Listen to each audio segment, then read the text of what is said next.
Why did my mother-in-law's face go white when she read what popped up on my husband's screen? I was pushing salmon around my plate at my mother-in-law's dining table, trying to ignore her latest comment about how my pixie cut made me look severe, and how she couldn't wait for my hair to grow back to its former glory, 6 months post-chemo, and Sally still couldn't help herself. Each Sunday dinner, another opportunity to remind me how I didn't look like the woman her son married. More wine, Sally offered, though her tone suggested I'd already had enough. I was reaching for the bottle anyway when Carter's iPad lit up on the kitchen counter, where he left it to take a work call out. The Facebook notification preview made me freeze. Missing our chemo Wednesdays. Can't believe it's been 6 months since my hand moved before my brain could stop it. Maybe it was someone from the cancer support group. Maybe someone checking in. I unlocked the iPad and opened Messenger. The messages hit me like ice water. Zoe from his office. Detailed texts about what they did every Wednesday while I was hooked up to for drips. Fighting for my life. Timestamps that perfectly matched my treatment schedule. The room tilted. What's wrong? Sally's sharp voice cut through my fog. You look like you're going to be sick. She came around the table, and I couldn't close the iPad fast enough. She stared at the screen, and I watched her face transform from irritation to confusion, to something I'd never seen before.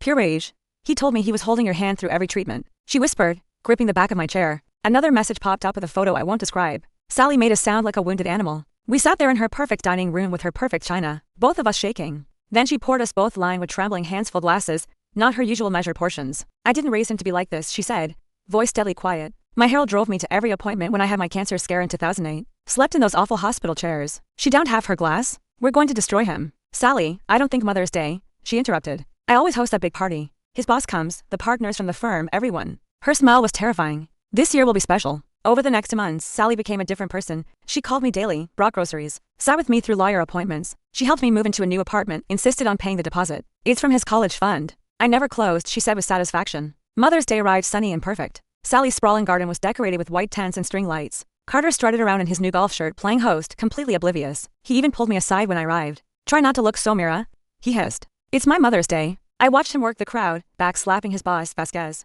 laughing too loud at the senior partner's jokes, making sure everyone saw his new Rolex. Zoe was there, too, standing with the other office wives. She had the audacity to wave at me. At exactly 2 p.m., Sally clinked her champagne glass during the toast. I've been reflecting on motherhood.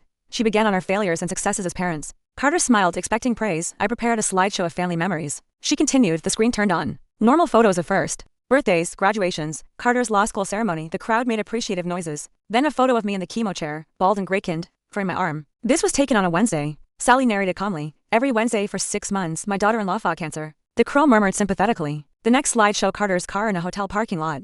Timestamp visible from security footage. This was also a Wednesday, same time as a previous photo. The sympathetic murmur stopped. Carter's grip on my waist loosened. Vasquez's drink caused halfway to his mouth. More slides.